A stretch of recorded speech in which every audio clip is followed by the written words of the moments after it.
Hello বন্ধুরা, আমার চ্যানেলে সবাইকে স্বাগত। আজ আমি আরেকটি নতুন রেসিপি নিয়ে চলে এসেছি। আজ আমি পায়েসের রেসিপি করে দেখাবো।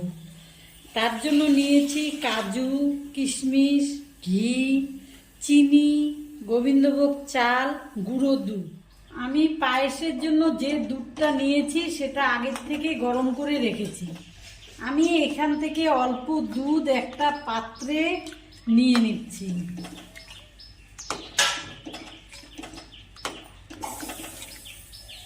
আমি পাত্রে যে দুধটা নিয়েছি সেখানে গুঁড়ো দুধগুলো দিয়ে ভালো করে এটা গুলিয়ে রেখে দেব।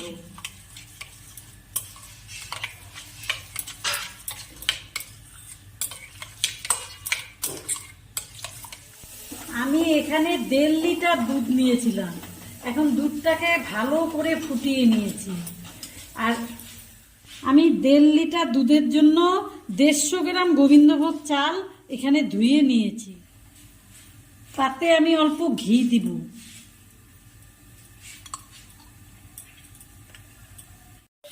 তার মধ্যে আমি 2টো তেজপাতাও দিয়ে দিলাম। এবার তেজপাতা ঘি দিয়ে চালটাকে ভালো করে মেখে নেব।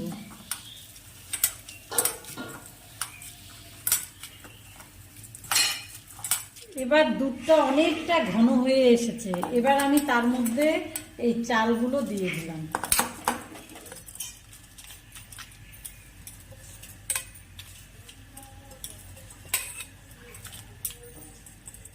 এবার ভালো করে চালটাকে দুধের মধ্যে নাড়াবো। এইভাবে 10 মিনিটের মতন আমি রান্না করে নেব চালটাকে।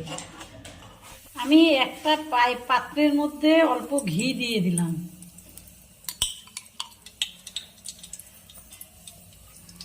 তার মধ্যে আমি কাজু কিশমিশগুলো হালকা ভেজে নেব।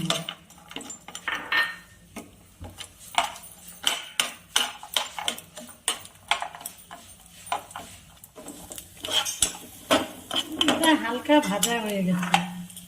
এবার এটা একটা পাত্রে ঢেলে রাখবো।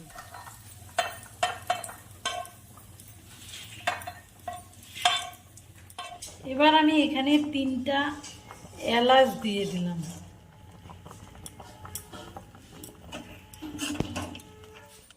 চালটা দুধের মধ্যে 10 মিনিট ফোটানোর পরে চিনি দিয়ে দিলাম। এবার চিনি দিয়ে আবারও 5 মিনিট এটাকে রান্না করে নেব ভালো করে। চিনি দিয়ে 5 মিনিট ফোটানোর পরে বাটিতে যে গুঁড়ো দুধটা গুলিয়ে রেখেছিলাম ওটা দিয়ে দিলাম। এবার আবারও 5 মিনিট এটাকে ভালো করে রান্না করে নেব। 5 মিনিট আবারও রান্না করার পরে কাজু আর কিশমিশটা ভেজে রাখা দিয়ে দিলাম।